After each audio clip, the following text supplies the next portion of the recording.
اب ایک ترغیب دی ہے. حضرت ابو ہریرہ رضی اللہ تعالیٰ عنہ بیان کرتے ہیں کہ رسول اللہ صلی اللہ علیہ وسلم نے ارشاد فرمایا، جس نے اپنے ماں باپ کی قبر کی ہر جمعے زیارت کی یا ان میں سے کسی ایک کی زیارت کی، یعنی سے والدہ ہی فوت ہیں صرف یا والدی فوت ہیں، تو اللہ تعالیٰ اس کی مغفرت کر دیتا ہے اور یہ لکھ دیا جائے گا کہ یہ بری ہے، آزاد ہے، گرفت سے، جہنم سے آزاد ہے.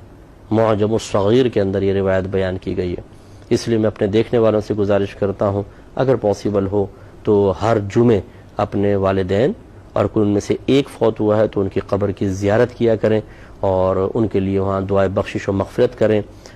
کچھ بھی قرآن پاک وغیرہ پڑھ کر ان کو ایصال ثواب کریں تو انشاءاللہ بروز قیامت ہمارا یہ آنا جانا، یہ مشقت اٹھانا، تکلیف اٹھانا باعث مغفرت بنے گا.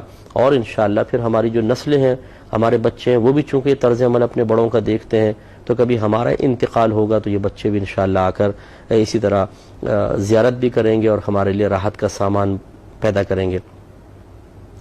ایک اور روایت، دو تین بس میں روایت عرض کر دیتا ہوں پھر ہم بخاری کی حدیثوں کی طرف آئیں گے.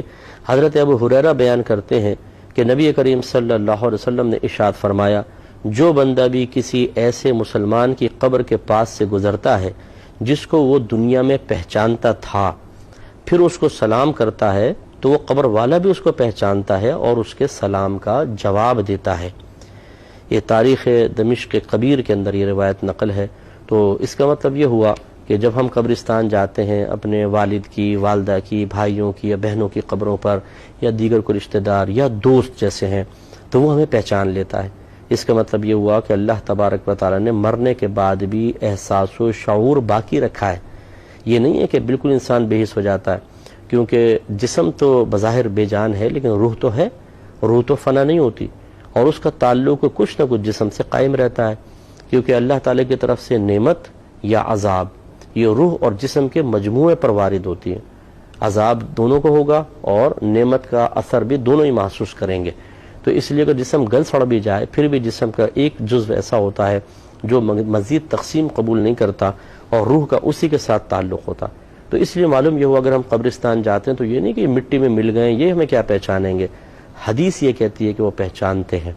اور ایک روایت میں نے پڑھی کہ نبی کریم صلی اللہ علیہ وسلم نے ارشاد فرمایا کہ مردہ کسی کے آنے پر سب سے زیادہ انسیت اس وقت محسوس کرتا ہے جب وہ شخص قریب آتا ہے جس سے بڑی محبت کرتا تھا. تو اس لیے اگر کوئی آپ کا قریبی ایسا رشتہ دار آئے یا آپ کسی ایسے کے پاس جائیں جس سے بہت انست اور محبت ہے، سب سے زیادہ اس مردے کو خوشی ہوتی ہے اور اس کو راحت ملتی ہے. اس سے ذرا میرے وہ بھائی بہن بھی درس حاصل کریں جو قریب ترین رشتہ دار ہیں، بہت ہی پیارا دوست تھا، جگری یار ہے، لیکن ہم مرنے کے بعد ان کو بھول جاتے ہیں، ان کی راہ، وہ ہماری راہ دیکھتے رہتے ہیں اور ہم ان کی قبروں پر نہیں آتے ہیں. اس پہ ذرا توجہ کرنی چاہیے.